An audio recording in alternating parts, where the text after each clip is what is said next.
तो देखें, आज का जो सर हमारा टॉपिक है वो बहुत ही इम्पोर्टेंट टॉपिक है डिस्कशन के लिए, क्योंकि हमारा टॉपिक आज का क्या है देखें तो maths as an optional subject. तो आज मैं आप लोगों के सामने कुछ पॉइंट रखूंगा जिससे आप लोग ये डिसाइड कर पाएंगे कि मैथ्स ऑप्शनल आपको रखना चाहिए या नहीं रखना चाहिए यूपीएससी एग्जाम के लिए। तो देखें, अगर आप 2023 की प्रिपरेशन जो है वो स्टार्ट कर चुके हैं अपनी या अब करने वाले हैं तो ये वीडियो स्किप मत करिएगा सर। बहुत सी ऐसे मैं इसमें बातें बताऊंगा जो आपको अभी नहीं समझ आ रही होंगी, बट क्योंकि मेरा इंटरेक्शन होता रहता है बच्चों के साथ जो मैथ्स ऑप्शनल से प्रिपेयर कर रहे होते हैं, तो मेरे को मालूम है सर क्या क्या समस्याएं जो हैं इस ऑप्शनल के अंदर आती हैं। तो आज मैं उन प्रॉब्लम्स की भी बात करूंगा और सिर्फ प्रॉब्लम्स की नहीं सर, उनके सॉल्यूशन के बारे में भी बात करूंगा। और उसके बाद आप लोग ये डिसाइड करिएगा कि आपको जो है वो मैथ्स अपना ऑप्शनल सब्जेक्ट रखना है या नहीं रखना है, और साथ ही मुझे कमेंट करके भी बताइएगा। देखो, सबसे पहले सवाल हमारे मन में ये आता है कि वाई मैथ्स ऑप्शनल। तो दुनिया जानती है, आप भी जानते होंगे सर, अगर आपने मन बना ही लिया है तो ये ऑप्शनल रखने का, कि मैथ्स ऑप्शनल की सबसे बढ़िया बात है कि सर इसमें कोई डायनामिक पोर्शन नहीं है। ऐसा नहीं है कि हर साल चीज़ें बदलें। एक बार पढ़ लिए, अब पढ़ लिए तो भैया जीना भी इसी के साथ है और मरना भी इसी नॉलेज के साथ है। ऐसा ही तो मामला है इस सब्जेक्ट के अंदर, सारा स्टैटिक पोर्शन है। और फायदा क्या होता है इसके अंदर कि क्वेश्चन में सर इतना मैटर नहीं करता है आपका प्रेजेंटेशन स्किल। राइटिंग स्किल अगर खराब भी है तो मामला यहाँ पे ठीक ठाक चल जाता है, क्योंकि आपको क्वेश्चन सॉल्व करने होते हैं तो मामला सेट है, तो कोई दिक्कत नहीं है। हाँ, एक डिसएडवांटेज इसका जो है सिलेबस। सर सिलेबस इसका समुंदर के बराबर है आप देखोगे तो मैं आज बात करता हूँ कि कुछ पैरामीटर ऐसे जो मैंने ऑब्जर्व करे ओवर दी आप बोल सकते हो 2-3 साल का टाइम हो गया है, कि बच्चे जो है वो इस ऑप्शनल को क्यों लेते हैं और क्या ऐसी समस्याएं हैं जो उनको बाद में सामना करना पड़ता है समस्याओं का, और फिर सर जी मसला हो जाता है बड़ा। तो मैं ऐसा मान के चल रहा हूँ कि आप लोग जो है ना वो 3 कैटेगरी के अंदर जो है किसी एक में से लाई करोगे। देखो 3 कैटेगरी क्या है। पहली जो कैटेगरी है मैं आपके सामने रखता हूँ तो आप समझ पाओगे ज़्यादा अच्छे से। फर्स्ट कैटेगरी वो है जो बच्चे मैथ पढ़े हैं till 12th, math till 12th, मतलब इनका जो एक्सपोजर है मैथमेटिक्स को लेकर ये सिर्फ 12वीं कक्षा तक मैथ पढ़े, उसके बाद किसी कारण से आगे जो है वो मैथ्स को कंटिन्यू नहीं कर पाए, लेकिन मन बहुत था कि मैथ्स आगे हमें कंटिन्यू करनी चाहिए, बट किसी कारण से नहीं हो पाया। और अब वो ये सोच रहे हैं कि क्या हम लोग मैथ्स को अपना ऑप्शनल सब्जेक्ट रखें। अच्छा, दूसरी कैटेगरी में वो लोग आते हैं जो या तो बीएससी कर रहे हैं मैथ्स के अंदर या एमएससी कर रहे हैं। बीएससी एमएससी मैथ्स स्पेसिफिक ना, मैथ ऑनर्स होता है ना उस्ताद जी, आप देखें तो दूसरी कैटेगरी में वो बच्चे हैं जो या तो अभी बीएससी कर रहे होंगे या कुछ आप में से ऐसे भी होंगे जो बीएससी कर चुके होंगे, और कुछ ऐसे भी होंगे जो बीएससी के साथ साथ एमएससी भी कर चुके होंगे, अगेन अपना मैथ सब्जेक्ट से ही, मतलब ऑनर्स कर चुके होंगे ना मैथ्स में। बढ़िया। तीसरी कैटेगरी आती है सर हमारी इंजीनियर्स की, बीटेक। तो थर्ड कैटेगरी है कि हो सकता है आपने जो है वो बीटेक किया हो, और बीटेक में भी कुछ खास बात यह है कि हो सकता है आपने बीटेक मैकेनिकल से किया हो, या हो सकता है सर आपने बीटेक सिविल से किया हो, और ऐसा बिल्कुल संभव है अदर।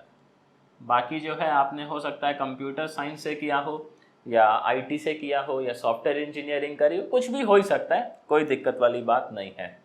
तो मैं 1 बाय 1 बात करूंगा कि अगर आप सर किस कैटेगरी में फॉल कर रहे हैं तो आपको क्या क्या समस्याएं आएंगी, आपके लिए क्या क्या एडवांटेजेस हैं, क्या क्या डिसएडवांटेजेस हैं, कितना टाइम आपको जो है वो प्रिपरेशन के लिए निकालना पड़ेगा कि आपका प्रिपरेशन एकदम अच्छे से हो जाए, मतलब आप 350 आराम से स्कोर कर सको।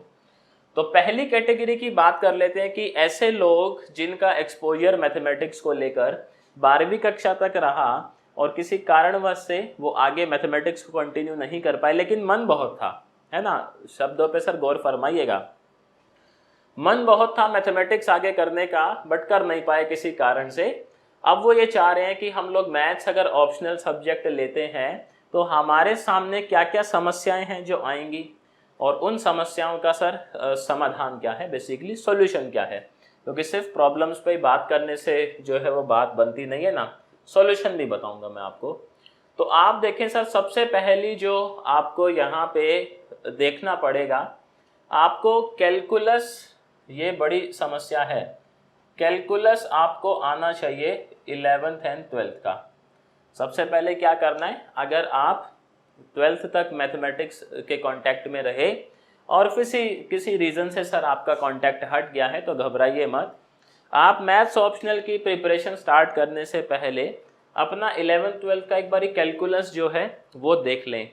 कैलकुलस में क्या देखेंगे आप, लिमिट्स देखें, आपका इंटीग्रेशन देखें, डिफरेंशिएशन देखें, थोड़ा सा डिफरेंशियल इक्वेशन देख लें।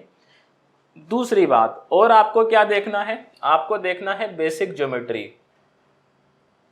अगर आप ये नहीं देखोगे तो मैं बताऊं सर आपको क्या परेशानी होती है, जो मैंने ऑब्जर्व करी है ओवर दी टाइम। क्योंकि बहुत से लोग आते हैं हमारे पास और उनका एक्सपोजर मैथमेटिक्स का जो है वो 12th तक रहा होता है, और उसके बाद जो है उन्हें क्या क्या समस्याएं आती हैं मैं आपको थोड़ा सा बताता हूं, जिससे सर आप अगर उनका समाधान निकाल लें तो वो प्रॉब्लम फेस नहीं करनी पड़ेगी ना।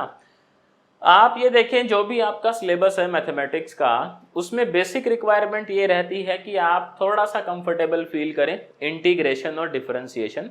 क्योंकि आप किसी भी कोचिंग सेंटर में जाएंगे तो सर वो बिल्कुल यहाँ से शुरुआत नहीं करते कि व्हाट इज़ इंटीग्रल, है ना, इंटीग्रेशन के फॉर्मूले क्या है, कि x की पावर n का इंटीग्रेशन क्या होता है या x की पावर n का डिफरेंशिएशन क्या होता है, यहाँ से नहीं करते सर स्टार्ट कभी भी। तो आप ध्यान में रखो, कैलकुलस आप कंफर्टेबल रहोगे तो प्रिपरेशन अगर आप स्टार्ट करते हो तो चीज़ें आपको समझ आएंगी। ऐसा नहीं होगा कि फिर बाउंसर जा रही हैं। समझ रहे हो सर बात को। दूसरी चीज़, बेसिक ज्योमेट्री आपकी क्लियर होनी चाहिए, लाइक सर्कल क्या है, एलिप्स क्या है, पैराबोला क्या है, स्ट्रेट लाइन क्या होती हैं, क्या इनकी प्रॉपर्टीज़ होती हैं, बेसिक बातें क्लियर होनी ही चाहिए। क्योंकि आप कोई भी सब्जेक्ट, कोई भी टॉपिक उठाएंगे मैथ्स ऑप्शनल का, तो उसमें बेसिक ज्योमेट्री यूज़ होनी ही होनी है। आप कुछ कर लें भैया, चेंज नहीं कर सकते, तो ये भी बात है। अच्छा, तीसरी बात सर, आपको जो है वो समस्या किस में आएगी, दो सब्जेक्ट ऐसे हैं जो आपको बड़ा परेशान कर सकते हैं सर, उनका भी मैं सॉल्यूशन बताऊंगा। एक जो आपका टॉपिक आएगा जिसको हम बोलते हैं रियल एनालिसिस। आपको, क्योंकि आपका एक्सपोजर जो है वो 12th तक का ही है और 12th तक में सर ये सब्जेक्ट आता नहीं है। दूसरा मॉडर्न एलजेब्रा, मैं मतलब आपको क्या है, एक तरीके से वो दे रहा हूँ कि आपको फ्यूचर में क्या क्या इश्यूज हो सकते हैं और उनका ये सॉल्यूशन है। अगर आपको जमे तो सर मैथ ऑप्शनल खुश होके लें, नहीं जमे तो सर ना लें, क्योंकि बाद में फिर परेशानी बहुत आती है। क्योंकि मैं देख चुका हूँ ना बच्चों को, रियल एनालिसिस और मॉडर्न एलजेब्रा ये जो सब्जेक्ट हैं ये लिटिल बिट हैं थ्योरेटिकल। अब आपके मन में आ रहा होगा कि यार मैथ्स में थ्योरी कब से आने लग गई भाई। तो ये हैं भैया आपके थ्योरेटिकल सब्जेक्ट, जिनके अंदर प्रूफ आते हैं एग्जाम में, कि कुछ आपको हाइपोथेसिस दे दी जाएगी या कोई थ्योरम दे दिया जाएगा और आपसे ये उम्मीद की जाएगी कि भैया आप उसको प्रूव कर दें। रियल तो फिर भी थोड़ा सा ठीक है, मॉडर्न बिल्कुल थ्योरेटिकल है। तो इसको आप ध्यान में रखें। थोड़ा सा हिंट देता हूँ रिलेटेड टू सेट थ्योरी। आप सेट थ्योरी में वेल वर्स्ड हो, आपको ज़्यादा सर समस्या ना आती हो सेट थ्योरी को समझने में।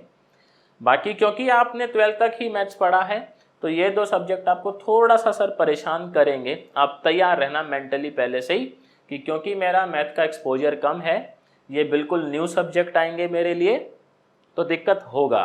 अब दिक्कत होगा तो क्या करना है, ऐसा नहीं घबरा जाना है, नहीं, आपको सेट थ्योरी पे फोकस करना है। और जहाँ भी आप कोचिंग ले रहे हैं, जो भी इंस्ट्रक्टर आपको पढ़ा रहा है, उसकी सर बातों पे गौर फरमाना है कि वो समझाना क्या चाह रहे हैं। खुद से 2-3 बार रिपीट करना है, आ जाएगा। टाइम लगेगा लेकिन आ जाएगा, ये चैलेंज आएगा, फॉर श्योर आएगा। अभी तक हमने ये देखा है, जो भी बच्चा आता है जिसका मैथ 12th तक ही रहता है, उसको सर इन दो सब्जेक्ट में दिक्कत रहता है, मसला रहता है। उसके बाद दो सब्जेक्ट ऐसे हैं जो और आपको परेशान कर सकते हैं। अगर आप साइंस बैकग्राउंड से हो तब तो सर ज़्यादा दिक्कत आती नहीं है, बट अगर आप साइंस बैकग्राउंड से नहीं हो इन केस, तो स्टैटिक्स एंड डायनामिक्स एक सब टॉपिक है हमारे पास, स्टैटिक्स एंड डायनामिक्स। बेसिकली ये दोनों अलग अलग टॉपिक है लेकिन एक में चिपकाए हुए हैं सिलेबस के अंदर। Similarly mechanics and fluid dynamics, ये जो है ये भी दो अलग अलग टॉपिक है लेकिन अगेन एक में चिपकाया हुआ है। तो ये जो है सर ये टॉपिक भी आपको थोड़ा सा जो है वो परेशान करेंगे क्योंकि this topics are related to physics. ये हैं सर फिजिक्स से रिलेटेड। फिजिक्स हालांकि इनमें कम होता है, मैथमेटिक्स ही ज़्यादा होता है, बट स्टिल कॉन्सेप्ट फिजिक्स के होते हैं, यूज सर मैथमेटिक्स किया जाता है चीज़ों को प्रूफ करने के लिए या फिर थ्योरम्स को प्रूफ करने के लिए, न्यूमेरिकल सॉल्व करने के लिए। तो आप मोटा मोटा मान के चलें, अगर आप लेने की सोच रहे हैं तो मेंटली पहले ही प्रिपेयर हो जाएं कि ये 4 सब्जेक्ट या 4 टॉपिक हमें थोड़ा सा परेशान करेंगे। थोड़ा सा ही करते हैं, आप हिम्मत नहीं हारोगे तो कर जाओगे, और हिम्मत हार गए तो फिर तो सर जी गेम खत्म आपका। और क्या है, 4 टॉपिक कम थोड़ी होते हैं, टोटल 13 हैं, 13 में से 4 भी छोड़ दोगे तो 350 कहाँ बनेगा, मामला तो वहीं सेट हो जाएगा अपना। बहुत बढ़िया।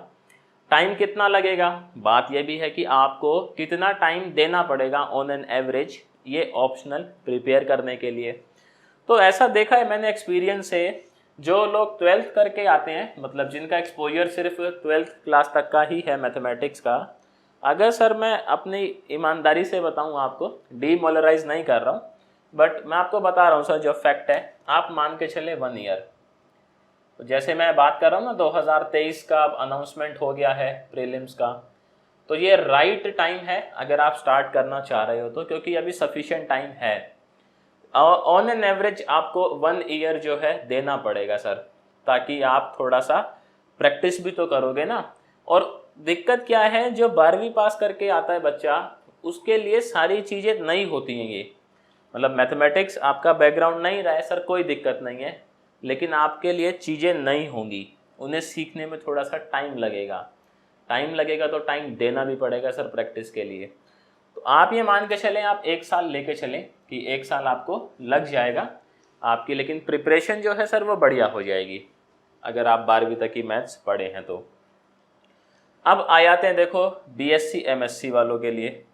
तो ये था जो लोग 12वीं तक पढ़े लेकिन अब सोच रहे हैं, क्योंकि उनका मन था मैथ्स ऑप्शनल लेने का, मैथमेटिक्स में उनका इंटरेस्ट रहा है, तो बिल्कुल लें सर। आप बस इन चीज़ों का ध्यान रखें। ये अगर आप जमता है आपको, आप वीडियो देख लें ना पहले यूट्यूब पे, ये कैसा सब्जेक्ट है, मॉडर्न अलजेब्रा की देख लें, और कहीं ना देखें तो सर हमने अपलोड करी हुई है, रियल एनालिसिस पूरा अपलोडेड है, मॉडर्न के शुरू के 6-7 लेक्चर अपलोडेड हैं, इसके भी अपलोडेड हैं, इसके भी अपलोडेड हैं, इसके भी अपलोडेड हैं। तो आप इनका 1-1, 2-2 लेक्चर देख लें, और अगर आपको लगता है कि इन केस की मामला फिट जम रहा है, चीज़ें समझ आ रही हैं, तो सर आ जाएंगी, आपको दिक्कत आएगा नहीं। बट ऐसा लग रहा है बाउंसर जा रही हैं चीज़ें, तो फिर मेरा ये सजेशन रहेगा कि आप इस मैथ्स को जो है वो अपना ऑप्शनल सब्जेक्ट सर ना चूज़ करें, कोई और चूज़ कर ले, वो आपको ज़्यादा बढ़िया नंबर देगा। ठीक। अच्छा, ये ज़रूरी है क्या कि मेरे 12th में मान लो मार्क्स थे 60, तो क्या ज़रूरी है कि जिसके 95 प्लस हो या 95 हो वही मैथ्स ऑप्शनल ले? ऐसा बिल्कुल नहीं है। 12th में 60 थे ना, कोई दिक्कत नहीं है भैया। अब बताया ना मैंने आपको कि आप अगर लेना चाह रहे हो तो पहले इन 2 चीज़ों का ध्यान रखो, कैलकुलस 11th-12th का, बेसिक ज्योमेट्री जिसमें क्या आता है आपका circle, ellipse, parabola, hyperbola, straight line, ये चीज़ें मालूम रहेंगी, देन यू कैन गो। आपकी जर्नी स्मूथ रहेगी, चीज़ें नहीं होंगी सीखने के लिए। ये 4 टॉपिक आपको हो सकता है थोड़ा सा दिक्कत दें, लेकिन समझने की कोशिश करेंगे तो सर समझ आएंगे। ऐसी क्या चीज़ है जो समझी नहीं जा सकती? और ये तब है जब आपका सर मन है, मन नहीं है फिर तो बात ही नहीं है ना, फिर तो समझ आने से रहा।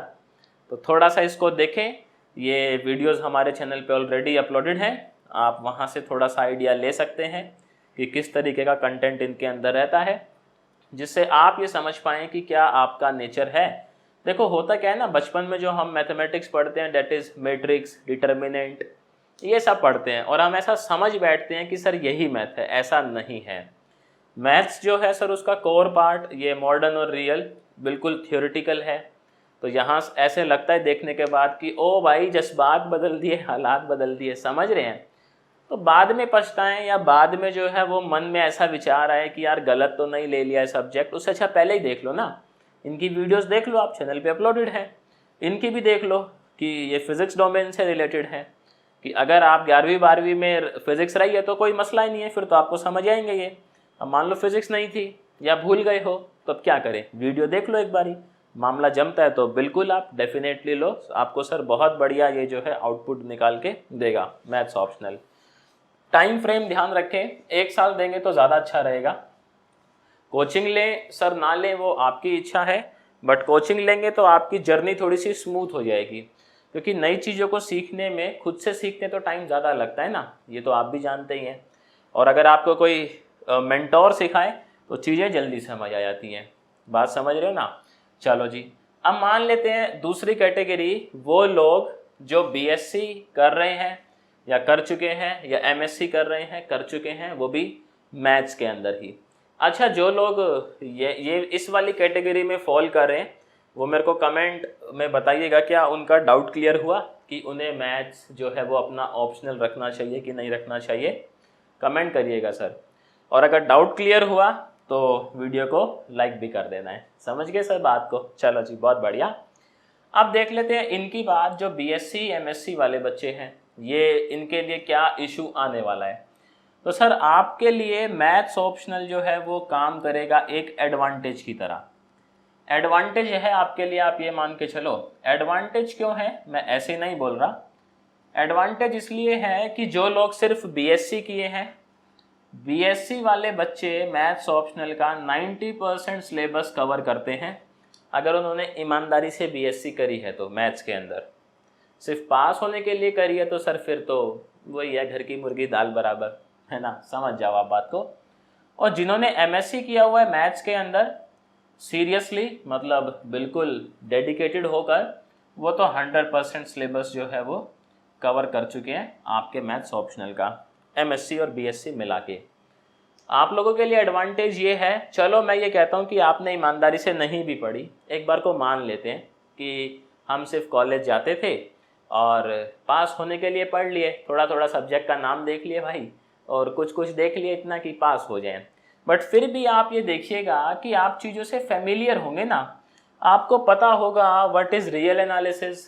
अच्छा, ये भी नहीं पता होगा तो एटलीस्ट ये पता होगा कि सर रियल एनालिसिस का फ्लेवर कैसा है, उसमें कैसी चीज़ें हमें पढ़नी पड़ती हैं, ये आपको ज़रूर पता होगा। तो आप ये मान के चलो आपका जो बैकग्राउंड है ना, एक तरीके से मैथ ऑप्शनल के लिए जो बैकग्राउंड बिल्ड होना है वो आपका ऑलरेडी सर बिल्डअप हो चुका है, अब बस आपको उसको पॉलिश करना है। तो है ना एडवांटेज। इन लोगों के लिए क्या है, ये पहले अभी बैकग्राउंड भी बिल्डअप करेंगे फिर पॉलिश भी करेंगे। आप सर एक स्टेप आगे, आपका बैकग्राउंड ऑलरेडी बिल्डअप है, बस पॉलिश करने की देर है। जो लोग बीएससी करे हैं मैथ्स के अंदर, हो सकता है उन्हें 2 सब्जेक्टों को पढ़ने में दिक्कत आए, वही मैं बता रहा हूँ, स्टैटिक्स एंड डायनामिक्स। बहुत सी यूनिवर्सिटीज़ में ये बीएससी में होता है सब्जेक्ट, बट क्योंकि मैं अभी दिल्ली में हूँ तो दिल्ली यूनिवर्सिटी की बात करूँ तो वहाँ नहीं है ये मामला। And mechanics and fluid dynamics, अब दुनिया ये कहती है कि ये सब्जेक्ट बड़े टफ हैं।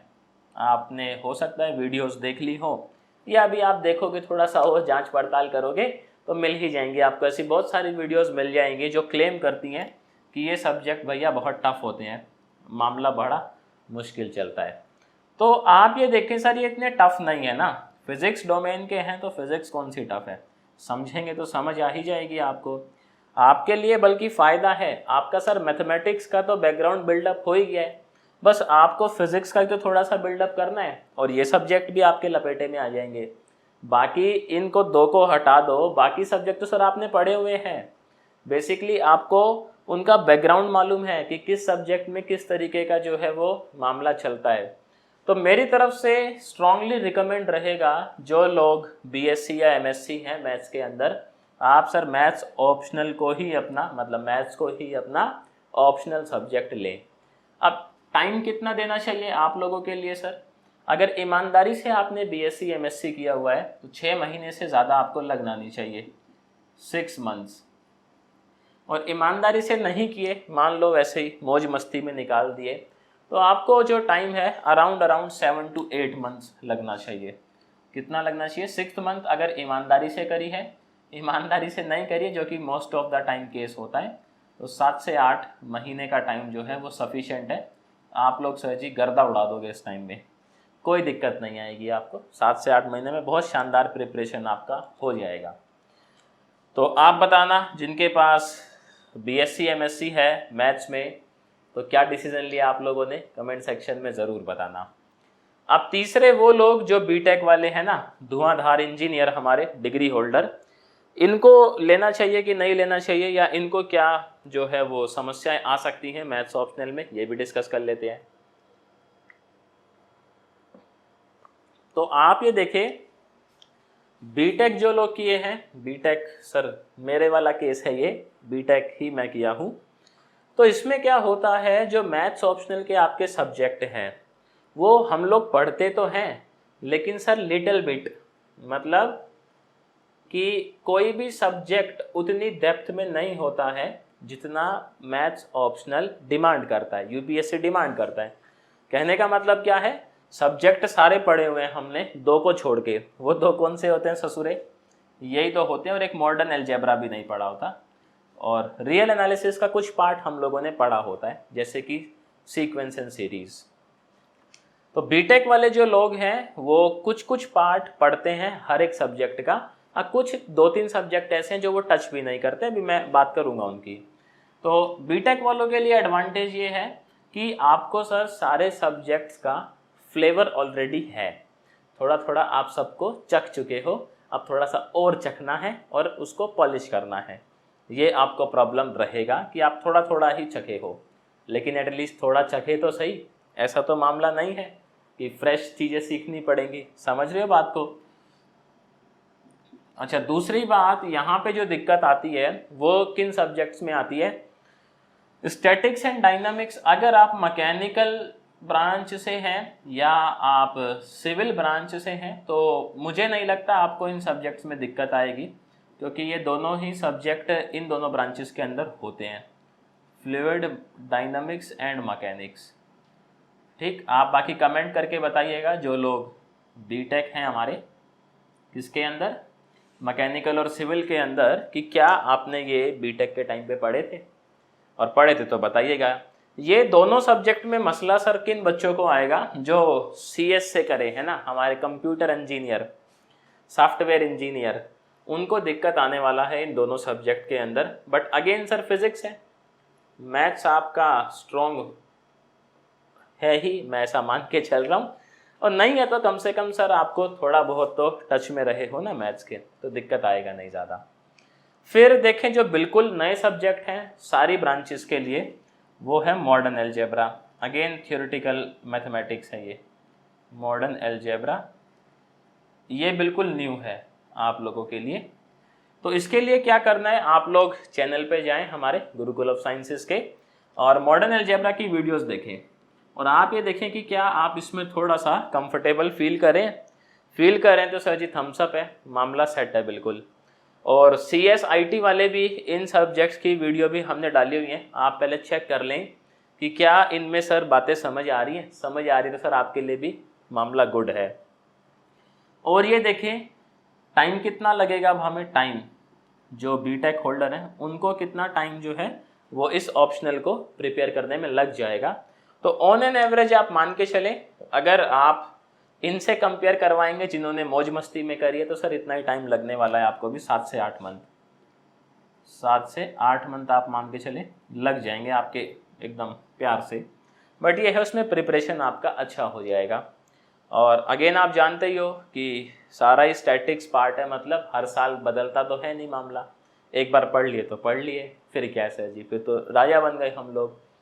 तो आज हमने क्या देखा, हमने देखा कि अगर आप मैथ्स ऑप्शनल लेना चाहते हो और अगर आप इन 3 में से किसी कैटेगरी में फॉल कर रहे हो, तो आपको क्या क्या समस्याएं आ सकती हैं, किन किन टॉपिक्स में आपको दिक्कत हो सकती है, और उनका सर सॉल्यूशन क्या है, पॉसिबल सॉल्यूशन क्या है। अगर आप देखें सर इस वीडियो से आपको थोड़ी बहुत भी हेल्प हुई है तो आप वीडियो को लाइक ज़रूर करें, और कमेंट सेक्शन में मेरे को बताएं कि सर आप कौन सी कैटेगरी में फॉल कर रहे हैं, और क्या आप अपनी कैटेगरी में आने वाली समस्याओं को लेकर जो है वो जागरूक हैं। बाकी देखें, आप अगर ऐसा समझते हैं कि मैथ्स ऑप्शनल ही लेना है, मतलब डिसाइड हो गया है आपका, और अब आप ये ढूंढ रहे हैं कि कहाँ से प्रिपरेशन हम स्टार्ट करें, तो उसके लिए आप हमारा यूपीएससी 2023 का लाइव बैच जो है वो ज्वाइन कर सकते हैं, जो कि स्टार्ट होने जा रहा है अपना जुलाई से, 1 जुलाई। तो जो लोग इस कैटेगरी में फॉल करते हैं तो सर वो तो बिल्कुल मौका मिस ना करें, क्योंकि आप देखें आपके लिए सारी चीज़ें नई होती हैं, तो हम लोग हैं आपके लिए, आपका हैंड होल्ड करने के लिए। हम पूरी ये रखते हैं कि आपको सर कोई समस्या ना आए, बशर्ते आप डेडिकेटेड हो। सेम इन दोनों के साथ भी है सर, यहाँ भी हम लोग आपका बिल्कुल हैंड होल्ड करेंगे। अगर आप डेडिकेटेड हैं तो कोई समस्या आपको आएगी नहीं। तो 1 जुलाई से बैच स्टार्ट होने जा रहा है, live batch UPSC 2023 maths optional. जो लोग भी इंटरेस्टेड हैं ये डिसीजन लेने के बाद कि मैथ्स ही मेरे को ऑप्शनल रखना है, वो डिस्क्रिप्शन में दिए गए नंबर पे इंक्वायरी कर सकते हैं। और अगर आप सर चाह रहे हैं कि पहले मैं वीडियोस देख लूँ बाद में डिसाइड करूँगा, तो आप चैनल पे विजिट ज़रूर करें। हमारे चैनल पे 360 प्लस वीडियोस हैं रिगार्डिंग मैथ्स ऑप्शनल। तो कुछ वीडियोस देख के सर आप समझ जाएंगे कि आपके लिए मैथ्स ऑप्शनल है या नहीं है। तो इसी बात पे सर वीडियो का एंड करते हैं। आज के लिए शुक्रिया आप लोगों का। देखें फिर किसी दिन मिलते हैं ऐसी किसी इम्पॉर्टेंट बातों के साथ। Till then bye bye.